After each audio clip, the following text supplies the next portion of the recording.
Tēnā koutou katoa. It is an absolute pleasure to be here, and I must admit I've got to congratulate you all for your resilience, for staying around. I'm aware that drinks are coming, so I have 10 minutes to gallop through some of the ideas that I've got with regard to this new portfolio of mine. I'm just going to say, this infrastructure portfolio, I'm very pleased to be involved in it. Prior to going into politics, I was involved in the private sector and did a lot of infrastructure projects. So it's something that's very keenly held and an interest I have held very deeply. I've taken the opportunity today to sit through all the different presentations, and thank you everyone who made those presentations. They were excellent. I think there's about 4 themes that I particularly want to pick up on. The first one is that we should talk about programs of investment rather than projects. We're rather sequential in the way we do infrastructure projects in New Zealand. The second thing is about creating a culture that recognises and actually incorporates diversity. The third thing is, unfortunately, the construction sector is the sector with the highest suicide rate in New Zealand. And I'm very aware of that from my previous role as building construction spokesperson. And I think part of that's to do with the fourth aspect, which is making sure that in New Zealand we have a pipeline that supports sufficient level of job security. Now, it's clear that New Zealand does have an infrastructure deficit. This is both at central and local government level. In a post-COVID period, investment in infrastructure can and should play an essential role in driving the economy. Future investment needs to encompass both hard infrastructure, and what I mean by that is roads, rail, water, wastewater, and soft infrastructure such as education facilities, health, community facilities, etc. Part of that mix also includes housing, and in particular social housing, which is something that's a pressing need for New Zealand. And the other thing about all this type of investment, it should have a regional focus. And that is required if we're going to have a balanced sort of fiscal approach in terms of delivering an economic outcome for New Zealand. The other critical infrastructure is the investment in our technology. We have a major opportunity with digital technology, particularly in the use of technology that helps with data analytics that make our physical infrastructure perform better.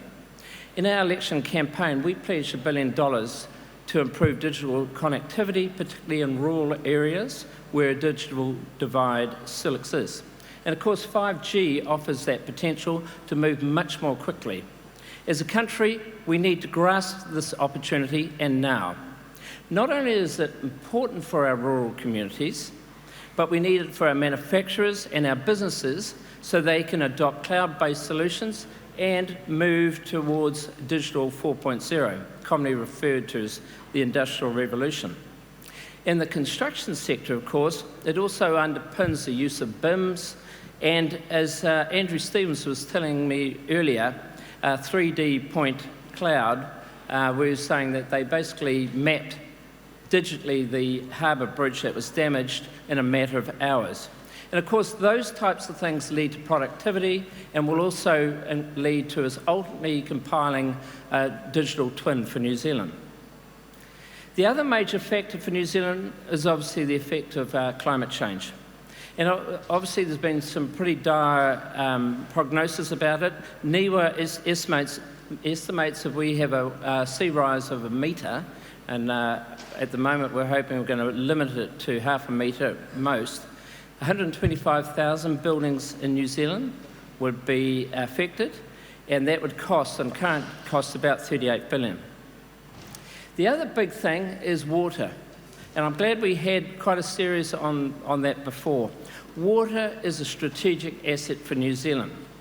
We receive lots of it, but unfortunately we only capture a very small portion of it. The continuing improvement in our water quality and resilience of our catchments and waterways is a core value of most Kiwis. Given the investment required by councils, particularly in water and wastewater, the government, central government, has a role to work in partnership with local councils. My old firm was directly involved in trying to merge the water assets of the Waikato, Hamilton and Waipa water businesses, and I personally think that is a good model to be looking forward to in the future. But we do have some concerns and some worries in New Zealand, and I think the first one is we've got a capacity constraint. We do have a limited capacity to undertake multiple projects at once. This means that central government should be clear about its plans and ensure a continuous pipeline of works exists so major contractors and obviously their subcontractors can resource accordingly. It also implies that local government must be in the mix. Undertaking infrastructure projects at a regional level using local contractors. It's no use just burying our major contractors and not actually dispersing the investment across the regions. Now, of course, the Infrastructure Commission will go some way to achieving this, but I do personally believe that the role of the Infrastructure Commission could be further than just setting out a 30-year plan, which is its initial purpose. I tried to get inserted in its remit or its mandate that it should also take on the role of one of reviewing completed projects for those that have been performed poorly, so there's some learnings out of that, as well as highlighting the projects that are being done well, and there are learnings for those for the rest of the industry. And I think the other thing that the Infrastructure Commission could do, because it's got that long-term view, is to look at the assessment of the future needs for new skills in the building and construction and infrastructure sectors. And by doing that, I think that would be helpful in terms of identifying those gaps in the skills that we all know are looming. And of course, in the construction sector, areas like project management are a major concern. The other thing, there's been a lot of talk today about getting projects underway and the so-called shovel-ready projects. Given the significant debt on the government's books, which is increasing, it is important that future infrastructure projects deliver discernible benefits. So-called shovel-ready projects should not necessarily be undertaken just because they can occur quickly. Future projects need to be assessed whether they first of all facilitate economic growth, and a good example is the rollout of broadband, employ significant numbers of New Zealanders, and that's why building construction projects are a very good example of that, specifically meet benefit to cost return, so there is some form of financial or economic gain.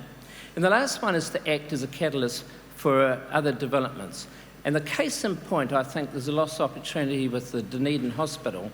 That should have actually been a project to recatalyse or rejuvenate Dunedin. But it was seen simply as a very large hospital build, and it's good for achieving that outcome, but in my view should have been used to look at how we were going to change the retail sector, how we were going to deal with accommodation in Dunedin, particularly with 1,000 workers. There are lots of opportunities to leverage that project. The other concern I have, and I've seen this at a personal level, is our procurement processes and our ability to execute well. On the whole, we procure poorly in New Zealand. We're too focused on short-term costs, and we do not adequately take into account whole-of-life costs.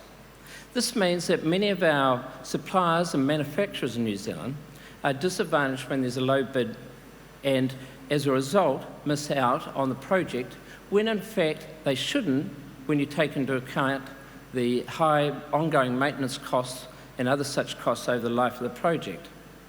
Earlier, before the construction panel was set up here, talked about contract arrangements, and there's always been this issue around mismatch of risk and how those contracts are structured. The last thing I want to talk about is funding and financing. We are open to most forms of funding, include direct pricing, toll roads and user charges, as well as value creation and capture. usually through the land development associated with infrastructure investment. I was involved with the review of the CRL some years ago, and I do still believe that was an absolute loss of opportunity in terms of using private sector money to help facilitate and fund that project. And if you go to Australia and England, of course, the ability for them and the opportunity that they've done to capture some of that value upside, I think we need to be much more focused on achieving.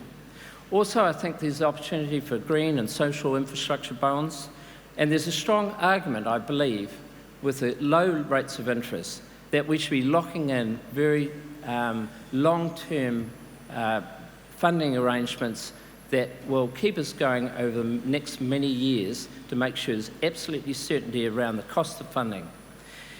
I'm very conscious that I'm between you and drinks, but I hope this short summary gives you a bit of a snapshot on our thinking around infrastructure and building and construction. I just acknowledge you all in this room. You play a vital role in terms of delivering not only infrastructure in the physical sense, but the community aspects that come out of it, and all those wider perspectives that make New Zealand such a great place. And I just recognise you and thank you for all you do. Ngā mihi, tēnā koutou, tēnā koutou, tēnā koutou katoa.